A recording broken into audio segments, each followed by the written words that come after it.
আবারও ব্যাপক গঙ্গা ভাঙন শুরু হয়েছে মালদা জেলার ভুতনি থানার কেশবপুর কলোনি এলাকায়। ইতোমধ্যেই বিঘার পর বিঘা জমি নদীগর্ভে তলিয়ে গেছে গৃহহীন বেশ কয়েকটি পরিবার। রীতিমতো আতঙ্কে রয়েছেন নদী তীরবর্তী এলাকার মানুষজন। স্থানীয় বাসিন্দারা চাইছেন অবিলম্বে স্থায়ীভাবে ভাঙন রোধে ব্যবস্থা নিক সরকার।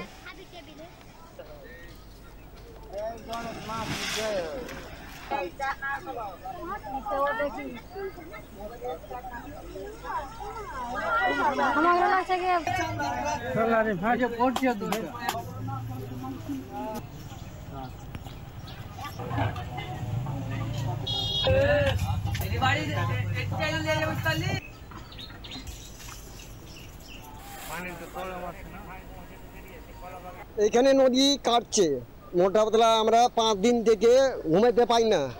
আমরা রাত্রেবেলা ডিউটি করছি, আবার লাইট নাই, কিছু নাই। অন্ধকারে যখন কারেন্ট ভেঙে যাচ্ছে তখন আমরা বাঁ বাঁ করে টর্চ নিয়ে এদিক ওদিক করছি। বলছে যে কাটবে না নদী। ওইরকম করতে করতে আমাদের বাড়ির কাছে চলে আসলো একটু। আর মোটা ধরলে কি এক চেন কাটলে আমাদের বাড়ি পড়বে। হ্যাঁ, রাত্রেবেলা ঘুম হয় না আমাদের। গঙ্গাতে সব জমি টমি সব এখন চলে আলো, ভাঙন হচ্ছে, গঙ্গা ভাঙন হচ্ছে। এটা কালকে রাত্রে থেকে বেশি কাটছে। জমি মোটামুটি হয়ে যাবে 20 বিঘা জমির মতন চলে গেছে। 40 বিঘা জমি চলে গেছে এখন। তো এখন আর জমি যে নদী যেভাবে কাটছে তাহলে বাদ থেকে যাবে রাত্রের মধ্যে।